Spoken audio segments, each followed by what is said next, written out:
It's not lost on me that there's always a white band around me. Skeleta. Skeletor is a new album from Ghost. I've been a fan since like 2011, so I've been here for every album release, and usually it takes me about a month to figure out how to say the title. The one I had the hardest time with was I can't even say it. So Epistesium.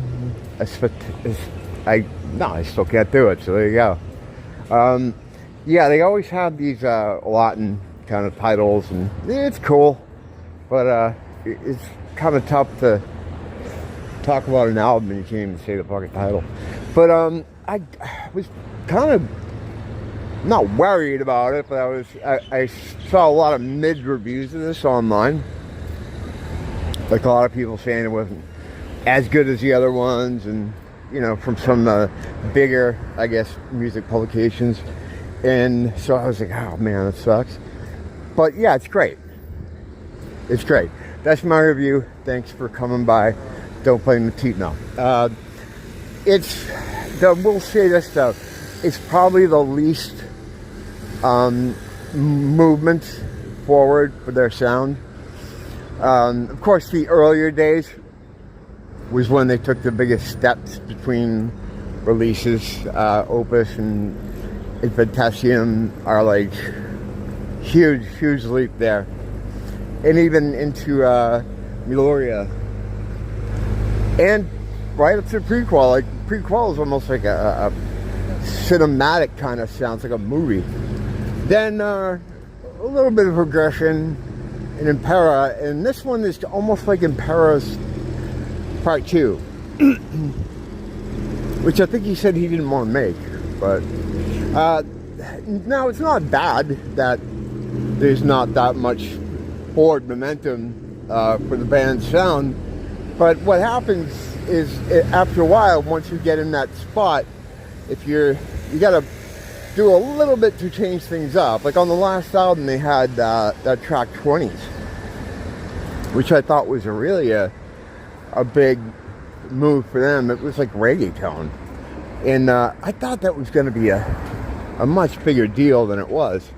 It actually was a second single, and I loved it. And you know, I mean, I get it. It did have a Disney kind of villain theme song type of feel to it, but I thought it was great. I was into that, and that was definitely a progression. You know what I mean? Like it was a direction that I wasn't expecting them to go. This one is, I will agree with the fact that there are people that are saying it's safe, because it is a little bit safe. I don't think they made it to be that way. It's just what they had for songs or whatever. And it has this weird thing, like it's more raw in the raw places, and more over the top in the over the top places. They've expanded in both directions. The production on their album is always amazing. Even the first one, like for what it was, like the kind of sound it was, like a Lost Artifact from like the early 80s, like a Merciful Fate kind of sounding thing, or early 80s Scandinavian or European metal. It was perfect, the production on that. But since they went, since the second album, they've just been, you know, it's just always great production on their albums. This one is no different. It sounds really good. Like there's a lot of, it's not brick-walled to death. You can hear the separation between the instruments. I'm going to put my favorite songs up here on the screen, because I don't know the fucking names yet for everything. There's a couple ballads. There's 2 ballads on this, and they're both pretty good. Yeah, I'm happy with this, and I think if you're a Ghost fan, you're going to like this shit. Now, I do kind of feel like they got to do something different now. Maybe not something radically different, but they got to shake it up a bit. You know, I don't think Tobias imagined it going this long, especially at this level. I mean, when you hear interviews in the early days, you know, they talked about doing a bigger stage show and how every album, he's thinking about the album after it.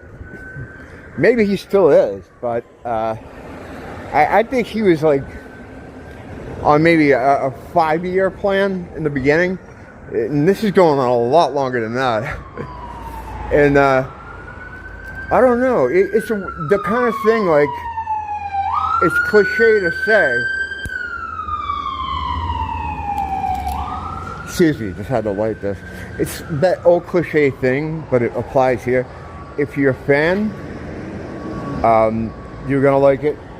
And if you weren't a fan before, it's not going to make you a fan. You know, it does kind of follow the formula. And more, again, with what's... Again, this let them in now. I'm in a fucking time loop. There's less lyrics about Satan and stuff like that on this album. And that's been the trend for a while now. Like since Meloria. Or Meloria.